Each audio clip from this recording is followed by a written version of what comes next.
expecting, you're traveling, you're getting this career going.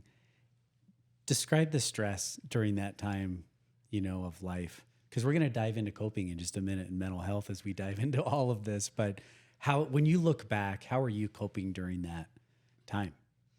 Frozen Swiss cake rolls. Oh, I love this. And microwave pizzas. I don't know.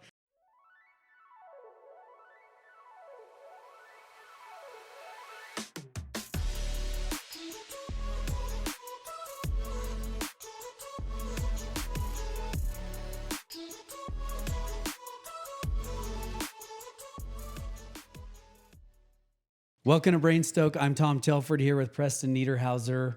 Today's episode is sponsored by Aspire Medical, soon to be Levo, a mind care company.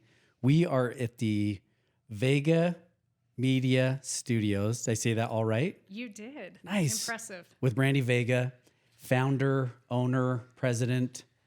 This is so cool to be here with you. Thanks for having us. Yeah, my pleasure. Brandy, most embarrassing moment on live TV. Oh boy, Oh here my we go. gosh. Nice. I love it. Okay. So thankfully it was before everyone could record it and play it over and over. I'm here, I'm doing something at the Delta Center. It's monster trucks. Sweet. It's 5 a.m. in the morning. It's like, oh, hey, monster trucks, Brandy, what's happening? Oh yeah, they're doing this and this. And then I'm like, okay, back to you in the studio. And he goes, now what's that one coming out behind you? I was like, oh, I don't know. I looked. I said, well, that looks like Mad USA. He said, Mad USA? I said, yeah. He goes, you mean Medusa? So that was pretty embarrassing. There we go. Up top. Hooked on phonics. Worked for Brandy. Mad USA. Sweet. I love it. It was funny. USA. Oh, nice. Yeah. Good. Brandy, tell us about your childhood. Lead us in, because I'm intrigued, knowing you a little bit, having spent some time with you now the past month, lunch, different places.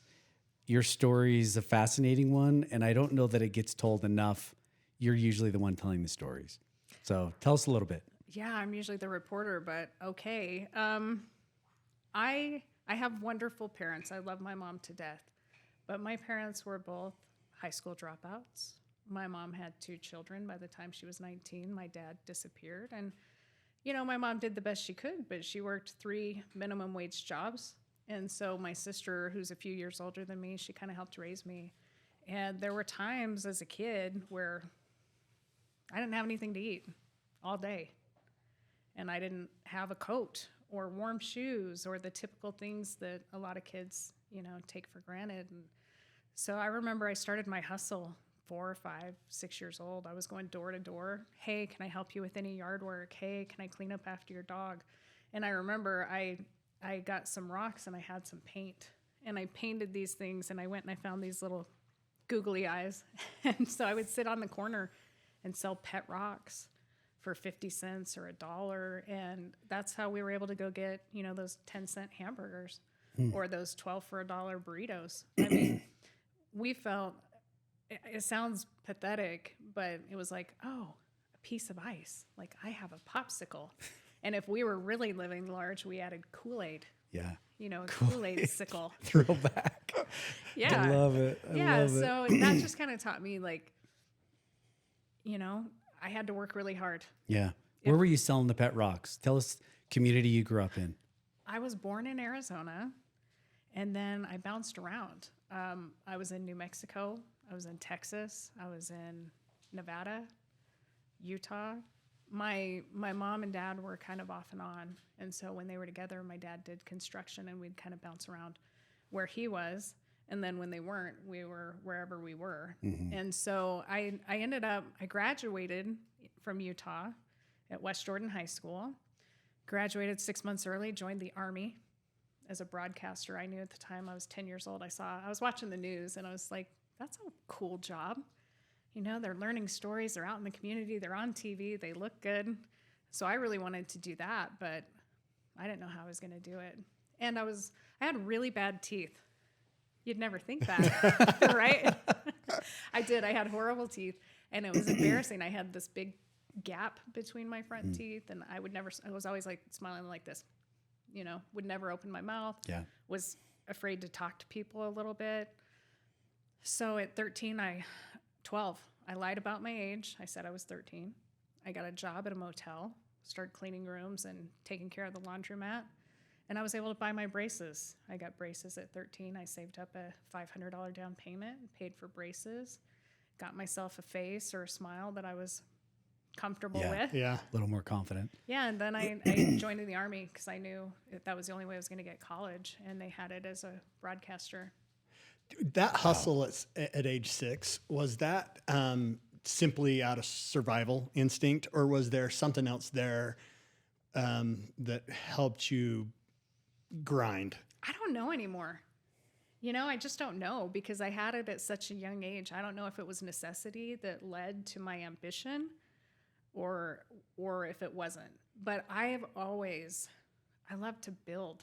I love to create. I love to work hard. I love to prove people wrong. And you're still doing it now. I mean, we're going to get into it, right? But it sounds like you haven't changed since age 6.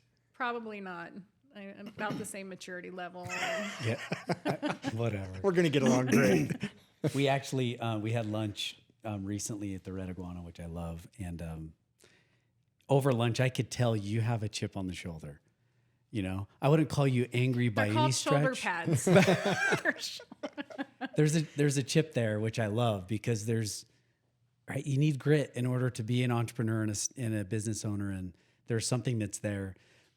Preston alluded to it, but if you go back and you try to get in the mindset of being a child, were you seeing other kids' lives and possibly comparing with what you don't have? And that kind of gave you a drive to go and, whatever, to just that you wanted things that you saw around you that you didn't have. Was that part of it? I think so. As a kid, but as a kid, you only know what you know. As an adult, that's true too. But I thought a lot of people struggled. I was never around that. I lived in an apartment or a trailer. I mean, we never really even had a house. So for me, I knew other kids in the trailer park or other kids in the apartment complex. And I was a little jealous of what they had. And mostly that was like, oh, you have a dad. Oh, you've got, New shoes. Yeah. You've got food. That's cool. Yeah. Sort of thing. And again, my mom worked really hard and she's come a long way, and I'm not trying to disparage her in any way. But one thing that I said that I've learned over the years is life is what's given. Opportunity is what's taken. None of us get to determine where we're born or to who we're born or, none of that. Yeah. And it's easy to be jealous. I'm in some of these mastermind groups with incredible people, and they're like, I have 6 kids and all my kids are perfect. And I'm like, that's nice. I'm struggling with 3. But when I look at that, it's like, yeah, you had a mom and a dad. You guys were financially set. You had a little bit of leverage. So life is what's given. Opportunity is what's taken. And I think that for me, that's what I've tried to focus on. I didn't get to control anything else, but I do get to control everything now. And I probably have, I have grit. Yeah. Because I've sat back and I've heard too many times from too many people that I can't do something or, whatever it was. And I was like, I'll show you. Yeah. I love that. I love that about you. I think it's so cool. The attitude of if it's to be, it's up to me type, sentiment is strong. And it's clear that you've maintained that and it continues to, to happen in the things that you're involved in, which we'll get into more. So you went into the military, in the Army, immediately went into broadcast journalism. Was that the focus, or did you want to be in front of the camera day one? Like, hey, I want to do this. Oh yeah. Yeah. No, I started in junior high and high school, loved broadcasting, loved media, did newspaper, did radio, did all the announcements. Hey, we have a basketball game coming up. It was fun. Yeah. So for college, it's my senior year. I'm thinking, what am I going to do? And I get a phone call. Hey, this is the Marine Corps. Have you considered joining the Marines? No. Do you have broadcasting? Yeah, we do. Okay. We'll pay for your college. That's interesting. Meet with us. So I'm like, all right, I'll meet with you. Open-minded. So naive. So naive. Who would think that? Look at me. I don't look naive at all. I did not know the difference between the Army, Navy, Air Force, Marines, and Coast Guard. So I'm supposed to meet with the Marine Corps. I'm driving around 30 minutes lost in circles. Finally, I see a recruiting sign. I go running in. Hey, guys, sorry I'm late. I'm here. What's your name? Brandy. Have a seat. Yeah, right. It was the Army. And anyway, I told them what I wanted to do, and they said, yeah, we've got that in the Army too. You don't want to join the Marine Corps? I said, if I would have been really lucky, I would have stumbled into the Air Force recruiting.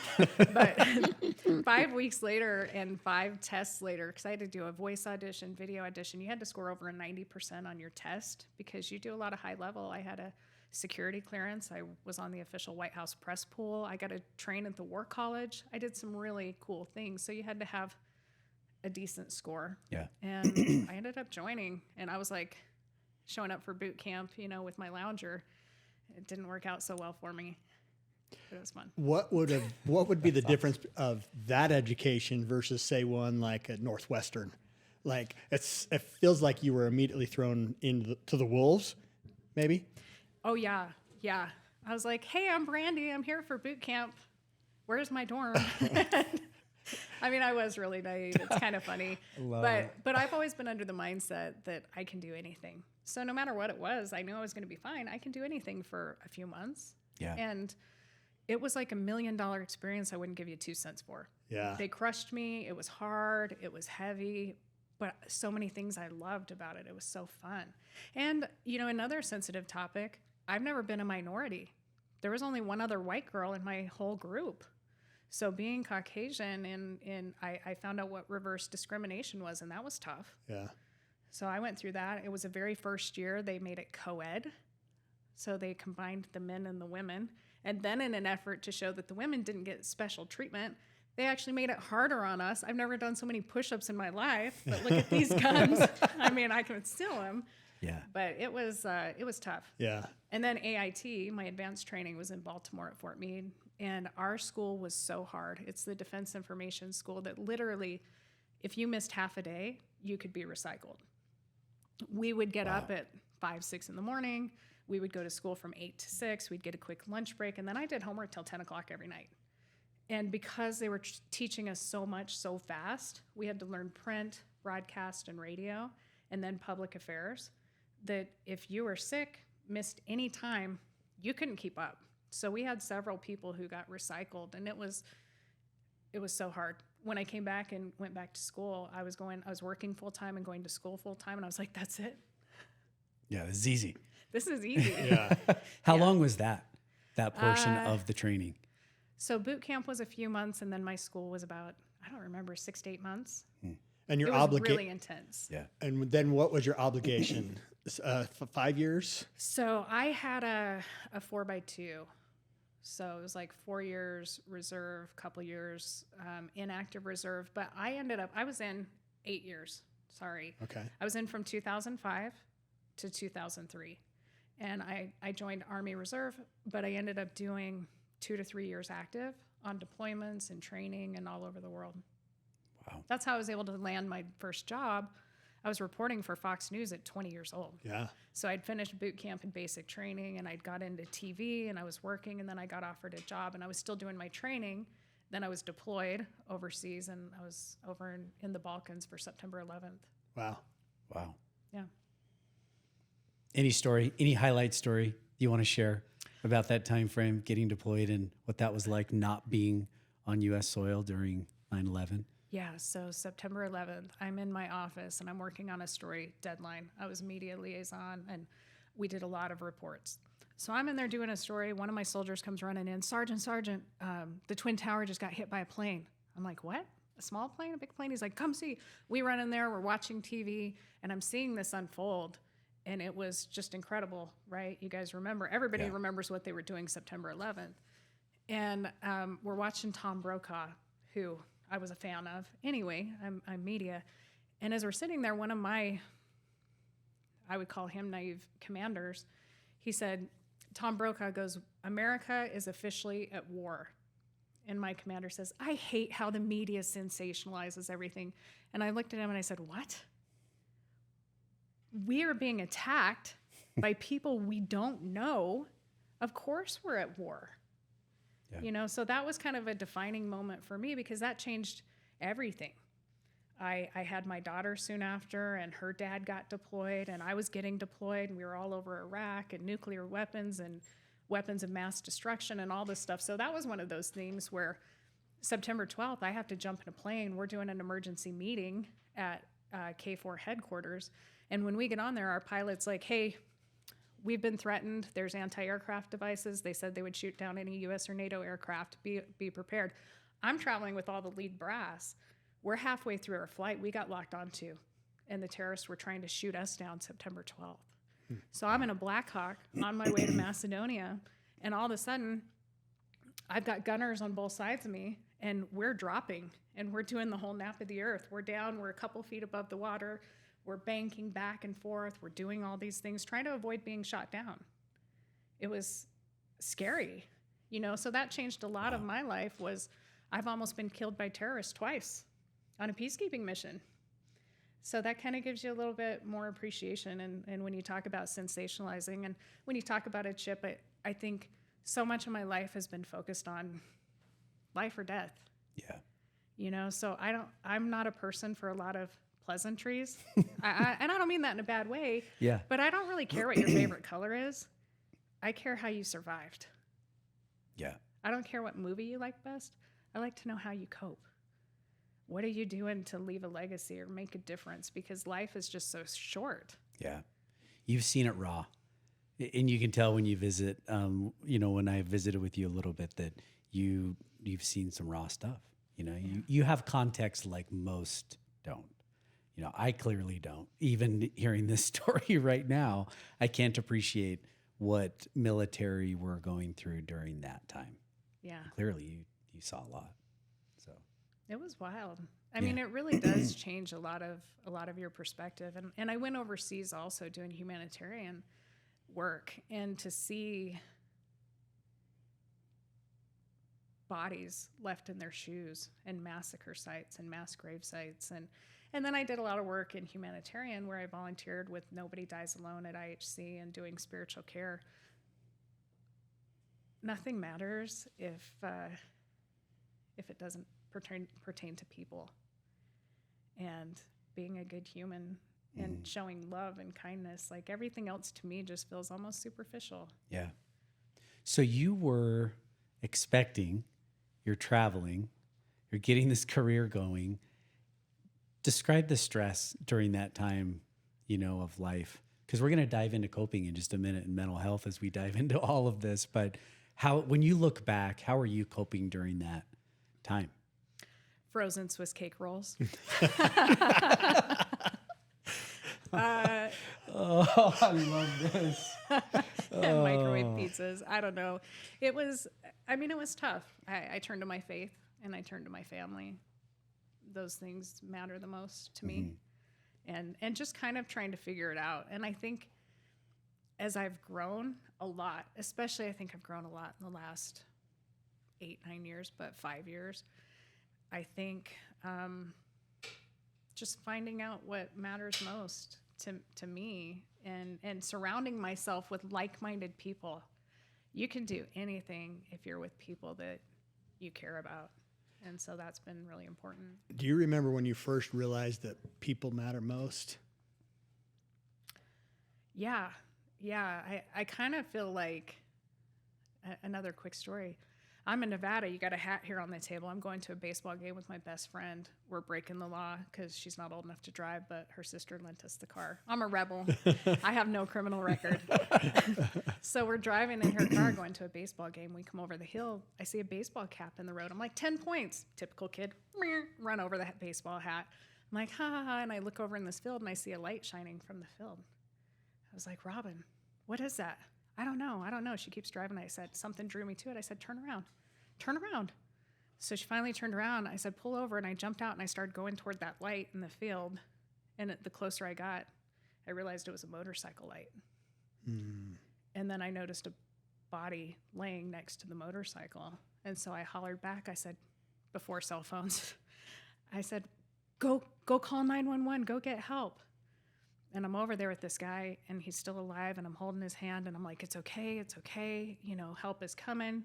He's got the helmet on, and, you know, it's bad. And I was 15, and I ran out to the street, and I was like, stop, please stop, help. Cars just kept driving by me. Multiple cars drove by me, and I've never felt so discouraged and disappointed. I'm standing in the road begging for help as a teenager, and all these cars just passed me by. And this guy's dying. And so I finally got in the middle of the road, and I got a car to stop. I was like, please come help me. There's somebody over here. And I go over, and I'm holding this guy's hand. And it was kind of at that moment, he died in my arms, holding his hand. And they found another body up above, and it was his friend, and turns out he was my neighbor, and this was my friend that I knew. And I vowed at that moment I would never leave anybody behind, because nothing I was doing was more important than that life. And nobody should die alone, which is why I do the program, and everybody should care. We're here on earth to help each other out, and just feeling how alone and scared I was and feeling abandoned was hard. So I made a conscious choice at that age, at 15. I said, I'll never leave anybody alone. I'll always stop. If I can stop, I'll stop. And that's what I've done my whole life. Even, you know, if I can help, I can help. And if I can't, I'm at least there. Yeah. Thanks for sharing that. That's heavy at 15. I'm sorry. That is heavy. My life's heavy a little bit. Yeah. Well, But that's why I don't. You asked for that moment. That was a moment for me. I just thought, yeah. people are the most important thing on the planet, and I'm never going to neglect that. Yeah. Well, most 15-year-olds, I think at 15, I was thinking, am I going to get 40 days on the ski hill this year or 60? You know what I mean? I just, context, right? I mean, dramatically different. To Preston's question, you know, I think I was much older before I really started to recognize, like, it really is about people, you know, which is why we're here. Brain Stoke is about people and telling the stories. So go back. You're now traveling, military. At what point do you say, I really want to make a career of this, you know, whether that's transitioning out of the military, but at 20 years old, you were on Fox News. Yeah. So take us from there. So one is you miss all the opportunities you don't take. We know that Gretzky quote, right? Yep. And for me, I got back here and I was like, I'm amazing. I'm a trained killing machine. I've got Army skills. I'm awesome. And again, a little bit naive, but I was really excited. So I came back and I got hired at Fox 13, and I was working there, and I was going to school full time, and I was pushing for more and more and more. And I finally, I was applying for a job in Phoenix, and everybody's here. They're like, you'll never get a job in that big of a market. TV works by market size. And I was like, well, why not? And what I learned at that point in time is people who are too afraid to try will discourage you from trying. So I applied at all 5 TV stations in Phoenix, and I got 3 job offers, and I took the best one. And then I was there, and I worked really hard, and then I found a job that I landed for Fox 7 News in South Dakota, small market, but I was the youngest reporter that they had ever hired, and it was just really cool for me. And I was there, but then I had a really rough news director, and I was like, this isn't worth it. So I came back to Utah, and I love everything about telling stories. I love meeting people. But then after multiple years of doing this, I was finding that I was there for most people's worst days. If it bleeds, it leads. That's what they said. So if somebody was murdered, if they were hit by a car, if their house burned down, if they were charged, if a baby was killed, like all those things I was covering. And it was really traumatic because I went to one scene and I got there and it was a murder-suicide, and the bodies are still there, mom and dad, and there's 3 little kids sitting on the curb. And I was the first one there. And I spent the time until DCFS came, and pretty soon I was just like, man, this is depressing. 1 out of 10 stories was good. It was like, hey, you did something great. Right. But the rest of it was really hard. And so I was doing that, and I got offered a job to come on board as a VP at a company to do their media marketing and eventually sales. So I went on board with them, and it was great because I had normal hours. I wasn't getting up at 2 a.m. I made more money, doubled my salary. That was good. And it was just fun for me to help build this company. And I built it and I built it. And then finally I was like, I could do this myself. You know, why not do my own thing? I'd done a lot of freelance work. I've been freelance work for the Church of Jesus Christ of Latter-day Saints. I've been there 20 years. I've worked on a lot of shows. I had a lot of clients. And I actually met Hiram Smith, Franklin Covey, and Dick Winwood, and Richard Godfrey. I was doing a humanitarian mission in Greece with my friends over there at the refugee crisis, and met them and came back, and they said they were starting a new company, and Hiram and them wanted me to produce their videos. So I built this place, and it was really cool. That is cool. Were they your first client? Yeah, when I built this place, I built it for them. They ended up getting a new CEO, and it actually didn't end up working out. And then Hiram passed away shortly after. But I had a really great experience with him because he was just such an amazing person. And he told me, you might be the most impressive person I met in a decade. And I thought that was cool because he meets millions of people. Cool. And it's like, really, me? And just the fact that he believed in me. And so I don't know that I would have built this place without that. And it was the best decision I ever made. Even though I didn't end up getting that contract, I took on no partners. I took on no debt. I sold my house. I had a rental house. I sold that. And I took all my first 3 clients and I built this place. And it's been profitable since day one. That's amazing. Thanks. What were you most scared about in starting your own company? Failure. Failure is probably my biggest fear in anything. Failure as a mother, failure as a friend, failure as a wife, having failed marriages, failure in business. My mom was always really afraid to take risks. And so I think I've nearly given her a heart attack. You know, she's like, you're doing what? Yeah, why not? What's the worst thing that can happen? Yeah. I can go back to my other full-time job. I was going to say 9 to 5, but my jobs have never been 9 to 5. Yeah. So you've talked a lot about people and these key people. It sounds like some pretty amazing mentors that you've had, you know, over the years. And and yet you still say that fear is, you know, the fear of failure. So has it been mentors? Has it been people? How have you faced the fear of failure and gotten through it? Because, you know, we walk in here and, you know, it's like, wow, this is impressive. You know? Thank you. I think that's probably a battle maybe that I'll deal with my entire life is the fear of failure, the fear of disappointing anyone. But for me, my number one is Heavenly Father and Jesus. Like, that's a big part of my life, is turning to Christ. Number 2 is my family and my friends, and finding good mentors. And that's what I did when I got this place. I reached out to some of my best friends and I said, will you come and look at this for me? Is this going to be a good investment? Is this going to be a good studio? And it was really helpful. Yeah. So I've joined some mastermind groups that I love. And then I also just decided, I went through a horribly painful divorce. And I remember having a breakdown in my car thinking, why is this happening to me? I wanted more kids. Now I'm single. I'm dealing with all this stuff. And it hurt. And I realized as I was having a breakdown in my car, saying, why me? Why me? I got this impression and heard this voice that said, do you trust me? And I was like, well, yeah, I think so. I mean, yeah, I don't know. What does that mean? What, huh? And so I spent 3 days researching it, and I finally found this article that was called Trusting in the Lord. And I realized up until about 2014, I really hadn't in any way, because that meant submitting. And for me, as a scrappy young kid who had to fight for everything I've ever done, submitting sounds like a bad word. Yeah, it's up to me. I got to do it on my own. Well, and to submit in wrestling or whatever means you got beat. So I discovered at this age that in 2014 that I had never submitted my will. I just always thought I knew what was best and what I needed. And I didn't. And I wasn't getting it.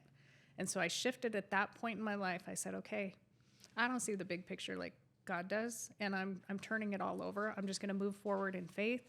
I'm going to pray for eyes to see, hands to feel, a heart to do, feet to move, and ears to hear, and just move forward in faith in everything I do. And trust that even though it doesn't make sense and I can't see how it unfolds, that if it's the right thing to do, I'm going to do it. Did you keep score on failures versus wins? Like, was that something that was in your mind often, or did that never cross your mind? Oh yeah. I mean, I think I have. I know in her DNA. She keeps a score. I bet you it's in her pocket right now. You can do 100 things right. You do one thing wrong, and that's what people focus on. Is Right? that what- It's human nature, I think. And so for me, yeah, it was like, wow, you failed at marriage. You failed at this. So do you still focus on those failures a little bit? Because I'm seeing a lot of wins, but I'm curious. No. I think because I don't focus on the failures at all. And I've shifted a lot of my mindset on why is this happening to me is why is this happening for me? What am I supposed to learn from this? Because through my greatest failures and my biggest heartbreaks, I found the greatest strength. And these were stepping stones. That moment in my life catapulted me to here, right now, where I didn't have the fear because I didn't know how I would do things as a single mom. I ended up doing foster care. I adopted a little boy from foster care who was born on drugs. I was a surrogate at 40. I had a baby for a family. When none of that looked normal, I started a nonprofit. I opened a company all on my own as a single parent because I wasn't afraid to fail, because I trusted that it will work out. And as long as you're doing what you should be doing and putting in the work, it's either going to work out or you're going to learn something you need to learn. And it's part of the plan for me. So I lost that fear and I moved forward in faith, and things have been great. Doesn't mean I haven't had hard times. You guys know I almost lost my daughter twice to suicide, and I almost lost another daughter to a brain injury in a car accident. So it's not been easy, but it's always worth it. Yeah. It's cool to hear you talk about the struggle being part of the success formula. I mean, the goal for Brainstoke is to help people start connecting the dots that success does come from the struggle. You don't just start out with success. You have a track record of trial and error and struggle, and that ultimately helps you find the light bulb of life, which is learning from those, trials and struggles. So when I think about, some of the stories you've just described, I now know why you're so passionate about Promise to Live. So go from, what you've talked about in your history to now why Promise to Live and why that's so near and dear to you. So one part I left out, when I was 12 years old, I attempted suicide. I was in a dark place, and I remember I just didn't want to live anymore. And then I remember at the last moment, after being halfway through my attempt, I thought of my mom, and I knew she couldn't handle it. And I was able to get help. So I've always been passionate about suicide prevention. In fact, I've been teaching for probably 18 years. Off and on, I was working with the former Attorney General, and we would go to schools, and I knew the signs and the things to look for suicide prevention. And it was always a passion of mine because I've been great, and I just wanted to help.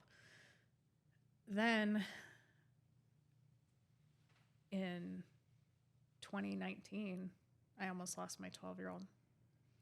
And it was a shock because I would have never expected that. It was just blew my mind that was even a possibility. And when it happened, I didn't know that it was a suicide attempt at first. I just knew she was being rushed to the hospital, and a series of miracles. A neighbor found her and got her, and then the ambulance came. But the first time we didn't talk about it, it was like this dirty secret. You talk about failure. I felt like a huge failure because I had tried so hard to be a good mom, to be there, to take the time to love my kids, to just do the best I could do. And so when that happened, I was caught off guard because I did know what to look for, but it all looks the same when you're dealing with a 12-year-old. And the shame, being a single mom, the stigma, I thought, my kid hates me so much. She'd rather be dead. And I'm trying to run this place, and I had just adopted a baby, and I had just had a baby. I'm going through all of this stuff, and I felt like I had failed. And so that was really hard. We actually didn't talk about it. So the first time we buried it, it was a dirty secret for 2 years. We didn't talk about it. She said, Mom, I won't do it again. I tried to get her help. She didn't want help. So she's like, I'm good. And then 2 years later, middle of the night, banging at my door, rush out to see who's there. There's cops standing there, and they said, is this your child? Yes. Go check on her. And thankfully, her friend had the courage to call 911. And we got her to primaries. They didn't have a bed for her. They had had so many kids from 8 to 18 attempt suicide. And I remember praying, please just save my baby. Save my baby. I'll do anything. And we didn't know for almost 2 days if she was going to make it or have long-term disabilities or whatever. And it was hard sitting there looking at her, thinking woulda, coulda, shoulda. And I had been doing spiritual care, and Nobody Dies Alone at IHC for 7 years as a volunteer. I'd seen a lot of people who'd lost their lives to suicide and trauma and critical issues and dealt with a lot of families. But when it's your own kid, it's different. And so I got out to my car, and I'm sitting at Primary Children's just trying to get myself together. And I decided to do a video. And I said on there, I need help. My daughter tried to end her life. I don't know if she's going to make it. If she does, where do I go? I know some of you have been through it. Please help me. And then that video went viral. It got 12,000 views overnight, hundreds of messages. The media calls me. They want me to share on the media. NBC, will you share your story? I'm like, all the good I've done, 99 good things. You want me to share the hardest moment of my life? I said, no, I will not share that. It's too personal. It's too private. It's too painful. I will not. I'm an open book, but this is just too much. Mm-hmm. Then I went back in her room, and I'm sitting there, and I'm pleading, please, just give me a second chance. And I was told, impressed, whatever you want to call it, inspired, I'll give you a second chance. There won't be a third, Brandy. What are you going to do? I'm like, I will do anything you need me to do as long as you save her. And shortly after, she came to, and I had her back, and she was going to be okay. And I asked her, I said, it was your second time. Do you wish you would have died? Are you mad you woke up? And she said, no, Mom, I didn't really want to die. It was too late. So promise to live is a promise I made to God. And it's trying to get, people don't want to die. They want to kill what hurts them. They want to kill the pain. They don't want to die. And so we got to help them through that. And because I got the second chance, I don't take it for granted. It's been 3 years. I was helping my child. This is why I've been so emotional. She's graduating a year early. She's got a scholarship. She's going to art school. And I was sitting there with her looking at dorms. And it just hit me how lucky I was. That I had this second chance, that I almost never had this moment, that I almost never got to see her light shine. And I did an event on Friday, and I had several people come up to me who had lost their kids, lost their brother, their father, their sister, their mom. And that's why I do this. So promise to live is critical. And every 40 seconds, somebody dies by suicide. We need people to stay. We need them to take suicide off the table. It's not an option. Promise to live. And we go to our website, promise2live.org, and make a promise that when you find yourself struggling or having a hard time, commit now that you'll reach out for help. To me, to you, to a friend, family member, trusted resource, or call or text 988. And then once you do it, share it on social. Like by sharing, I became a safe place. People call me, text me all the time. And we've been able to save a lot of lives in the last 3 years, and I'm just so thankful for that. It's fantastic. It's been so great to learn about it and to be at some events now and to hear you speak on it. And the Promise to Live organization is so great in terms of what it's doing. But one of the things that I love about it is the leadership role of bringing together a collaborative, a collection of industry professionals and non-industry professionals who care about this issue, you know, and it's such an emphasis in the U.S. today, The Attorney General last year spoke on it. Governor Cox. I mean, there's a lot going on, in this area. People care at a high level. It's hard to know where to begin. Yeah. So speak about that a little bit of just where to begin. Obviously, you mentioned the website Promise to Live. How else would you recommend, knowing what you know now, for people to show that they care and that want to get involved? I think first and foremost, I ended up doing that interview on NBC. And when they interviewed me, I said, if you're watching right now, stop what you're doing and go ask your child, your loved one, your spouse, your friend, point blank, if they're suicidal. Don't beat around the bush. Honest questions, get honest answers. After it ran, a father messaged me and he said, you just saved my daughter's life. I said, what do you mean? He goes, I went to check on her. She had already written her note. She was in the process of ending her life. We're getting help. Thank you. That was a conversation. So I would say the easiest thing to anyone who's watching or listening, ask the people you care about if they're feeling suicidal. You're not going to plant it. Either they are or they aren't. Honest questions will get you an honest answer. So there's that. And what we've been trying to do is we're not trying to reinvent the wheel. I think the way I look at this, I'm trying to put it into a way. It's a train. Promise to Live is the engine. I'm the conductor. All of these resources are in their own carts, distributed everywhere, and nobody knows where to find them when they need them. That was me. Where do I go for this? I'd never heard of NAMI or AFSP or Live On or JED or Trevor or any of these groups. I didn't know. So what we've been working on is how do we find all of these wheels and carts, put them on the track, get everybody on board, and deliver hope, help, healing resources down the way in an easily accessible community of collaboration. Because there should be zero competition when it comes to saving lives. Totally. I mean, I sat there and looked at my daughter. I don't care about money. I care about meaning. I don't have ego. I want impact. So how can we get everybody involved to say, okay, if you make a promise ahead of time, studies show you're 60 to 80% more likely to keep it. That alone, sometimes we don't love ourselves enough to want to stay. But maybe I care about you or somebody who said, will you just promise me that you're going to stay? I'm going to think about that. And if that gets people along enough to give them a glimmer of hope to find the resources, which is kind of what we're focused on with mental, emotional, physical, spiritual, social, tapping into that, finding all the resources, that's our plan. And we're doing it through our campaign. We're doing it through our show. We do a show September 10th, which is awesome. We're doing a concert series quarterly. We're doing Bridging the Gap with resources and working with partners. And then we're doing community events like Silicon Slopes and a Pocket Hug project, which is fantastic. You get a little coin that gives you the resources for Promise to Live and 988 in it that you can carry around and share. So it's grown and it's awesome. It is awesome. This topic of suicide awareness and prevention is something that is near and dear to Preston and I.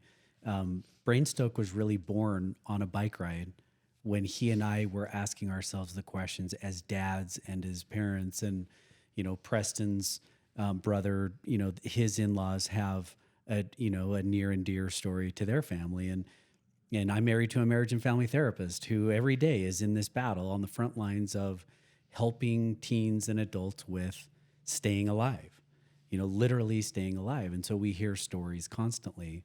We want to help in the greatest way we can. We want to be in this as well. We don't want to recreate the wheel. No. People are doing great work. It's just unfortunate a lot of us don't know about it. Yeah, totally. And that's why we wanted to have this discussion and to continue to promote Promise to Live. We want to partner in it, and so it's awesome. It's so cool to be involved in it.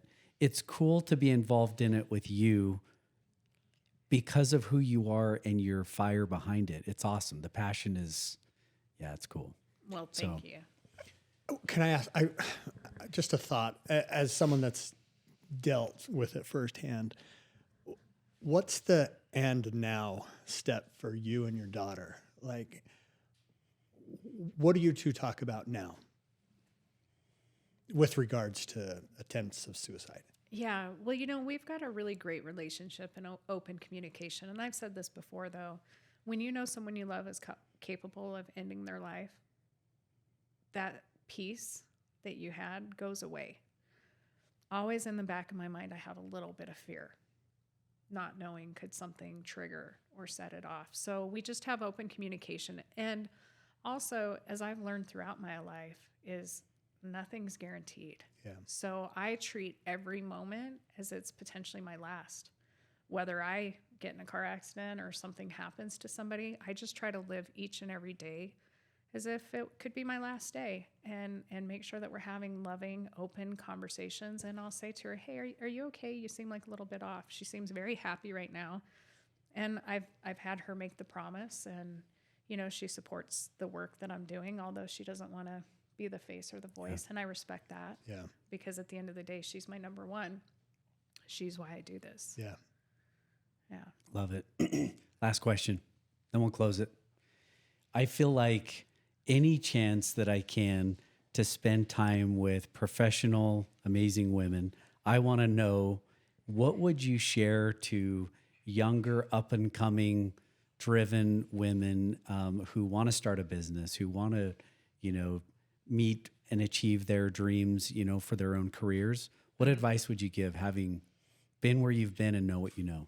Okay, dear Brandy in 1995. Yes, exactly. Here's what you need to know that will save you a lot of heartache. Find a great mentor. Find somebody who is doing and living the life you want to live, and get in with them. Believe in yourself and never give up. Don't take no for an answer. You just keep trying and pushing through. I never took no for an answer. And don't listen to the people who try to discourage you. And sometimes that's the people closest to you. You got to believe in yourself. You've got to know that anything's possible. You can put your mind to it, and you can find people. There are genuinely people out there. I mentor right now. I'm on the Women Who Succeed, and I've got mentees, and I work with them, and I help them with anything they want to know, because I just wish I would have had that little boost when I was younger to say, hey, I think it could have saved me 15, 20 years in business. You know, I was sitting here at 40 going, I arrived. I think I'm pretty cool now. You know, I made more money in a month than I had made in a year. And I made more money that year than I had made in my 20-year career. And it's not like a ton, but for what I had done, and I sat there and I thought, is this what it feels like to make it? That's when Hiram said this stuff. And I'm sitting here and I'm like, I did this. I built this. And then I was like, what next? What can we do now? So just find the person and believe in yourself and try. Just keep trying. And if you fail, figure out what's the lesson. The lessons I learned, I could have only learned through failure. I could have only been that humble through failure to open up to a new set of ideas and visions and people. So that's my advice. That is gold. Thank you. My I pleasure. feel like we just scratched the surface with Brandy Vega today.